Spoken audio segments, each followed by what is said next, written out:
Good morning, everyone, and welcome to DCC Daily. This is our Monday through Friday 15-minute program of information and encouragement for the Dungeness Community Church family and all the rest of you that want to watch too. We start every day off with a photo of the day, and our photo today was taken by our just recently retired pastor of adult ministries, Wayne Yamamoto.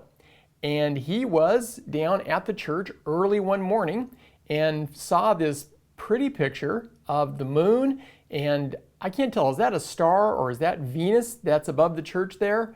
But great picture. And Wayne, thank you so much for sending that in. And it's 9 o'clock right now, Wayne. I hope that you've gotten out of bed. I now know how it is. You're retired and all, and maybe you've lost track of time, but trust you're enjoying a different pace. Well, let's talk about some announcements. Of course, Sunday morning, 10 a.m., Sunday worship online, 12 noon on Wave Cable 21, and I'll be starting a new sermon series called The Gift of Barnabas, Encouragement as a Way of Life. This Sunday, we're going to start off with something a little bit different. I'm going to be interviewing someone, and I think you're going to enjoy it. Find that encouraging, I hope. By the way, if you have not yet watched the presentation from Sunday night, called Moving Forward, Regathering the Church, I would encourage you to do that. Just go to dcchurch.org, click the banner that says View Online, and you can find the video there. And it's about an hour long, but I tried to talk us through where we have come so far as a church, what we've been doing these past weeks as we've responded to this pandemic, and what does it look like going forward? How do we begin to get back together? What is that going to look like? And so I'd encourage you to watch that. And then there is a survey that was sent out, which I hope all of you have found and completed at this point. It was sent by email. If you have not gotten that yet and you're local, you're in the Sequim, Port Angeles area, would you please contact the church office? And we would like to get that to you. We would like to hear from everyone here in the local area, which will help us know how to make plans going forward. Thursday night, our weekly prayer call is at 6:45 to 7:15, and you can either call in or log in on your computer. Go to dcchurch.org, click on the switchboard, look for the link there for the Thursday night prayer call, and you can either use that link for your computer or dial the phone number that is shown there. And I started reminding you about this yesterday. Mother's Day is this Sunday. So be thinking about what you're going to do for those special ladies come Sunday. And gentlemen, an idea that you might want to take up besides just a good cooking program might be getting some flowers. And maybe not cut flowers. How about some live flowers? For years, one of our traditions at home has been that I buy Burnett some flower baskets at Mother's Day time, and we enjoy those all through the rest of spring and into the summer. I think Peninsula Nursery has a sale on. I keep seeing their sign out there that says 50% off. It could be a great way to go and support a local business. So another idea for you with Mother's Day coming up. All right, how about a round to it? Those projects you've been putting off and finally you have time to do it. Our round to it today comes from Michelle Bammert, and she is the daughter of Linnea Balkin. And Michelle and her daughters have had Linnea with them through all this quarantine stuff, and they got Grandma roped into doing a TikTok video with them. Now, if you don't know what TikTok is, don't worry about it. It's an online thing where people do all kinds of really short little videos. And so we're going to do something different today, and we are going to show you the dance routine that Linnea Balkin learned with her daughter and granddaughters and performed on TikTok. Take it away, ladies. I want to know the truth, just so I can tell you what's on my mind. What's up, I've been calling you, it seems like I can't get to you. Thought I was good, yet I'm feeling blue. Feels like I'm alone in this game for 2 years. Tell me. All right, that is some pretty impressive dancing right there, and congratulations to all of you on getting around to it.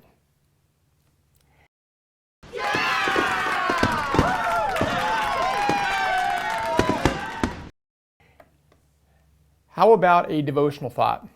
This comes from Psalm 18, verse 2.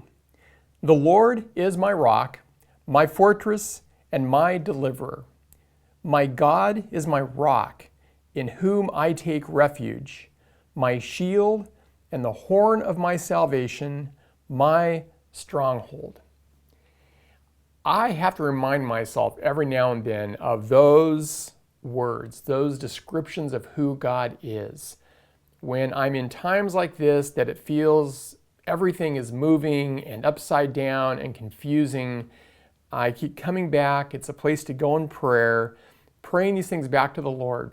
Lord, you are my rock. You're my fortress. You are my deliverer. You are the one that I can take refuge in. You are my stronghold. And you may want to spend some time today praying those things back to the Lord and just settling your heart in the truth of that. Well, our special guest today is not actually a part of DCC, but a lot of you, whether you know it or not, have been very involved with him. His name is Jim Stouffer. He's the guy that got the whole mask making project really kicked in gear here in Clallam County. So I thought you might enjoy hearing from him. Well, our guest this morning is Jim Stouffer. And Jim, why don't you tell folks a little bit about yourself? Sure, Tim. I'm a retired Coast Guard officer. We came here in 2002 when my daughter started third grade. And Sequim was a community where my wife said we should think about retiring here, building a house. And so in 2010, I retired from the Coast Guard and we continued to stay. And so currently I'm a member of the Chamber of Commerce. I'm the president of the Chamber of Commerce. And then I'm a Sequim school board director. Sometimes I drive the irrigation float. A few other things out there in the community. And so I guess that all led to sewing or coordinating the face mask project. Let's, because I know we've had several people, a team within our church that's been involved in the face mask project. Obviously you're making face masks, but what exactly is that project accomplishing? I mean, who's receiving those face masks? How many are we making? How's it going? Excellent question. Well, it started about 6 weeks ago when a friend, Brian Jackson, who owns Home Instead, which is a company that provides home health care. And we're connected through Chamber and a few other things. And he goes, "Hey, Jim, do you know any sewers?" And I went, yes, I do. And he goes, "Well, I need face masks for my workers." And so then I turned to some folks that I know. Several of them were the classic church ladies, per se. And then we have a whole bunch of, quilter clubs. And I said, "Hey, our friend Brian needs some masks. Can anybody help?" And that initial request for 250 masks has then led to several groups coming together, especially from our various faith circles in our area and the quilting clubs. And we're now up to, and I'm trying to find that message, we're up to real close to 7,000 face masks have been produced by Sequim team. Oh my goodness. And about 6,000 of that went directly to the county emergency operations center. And then the remaining went directly to some various agencies right here in Sequim. The other ones that went to the county did, in fact, get distributed to healthcare providers or essential workers, so at Safeway, QFC, those types of things. And then we were also sewing, so those patient gowns that we all get to wear when we go to the... Very attractive, yes. Yes. So we were doing those, and then we were doing what were called the isolation gowns, which are the ones that the docs and nurses would wear, and they're a full length, have Velcro to ease taken off. And then we were also working with face shields, and we had some folks with 3D printers, and that was work between some folks in Kitsap County and Jefferson, and even the two teenage sons of Ben Andrews, the fire chief. His two boys were making those face shields. So it's just amazing. You put out a call for we need this, we need sheets, and we have sheets that we could have built several circus tents, but we needed that material, and then elastic and Velcro, and people found their stash of Velcro and in their sewing kits and their yeah. Jim, you know what's going on right now. There are all of these women, they're looking at their husbands and saying, you see, I needed all of that fabric I've been saving. This was what it was for, the pandemic.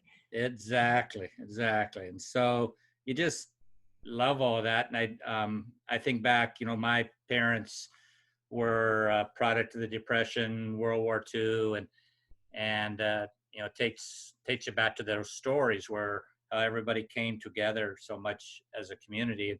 And our community, for the most part, is very generous, working all together, and but we're out here alone.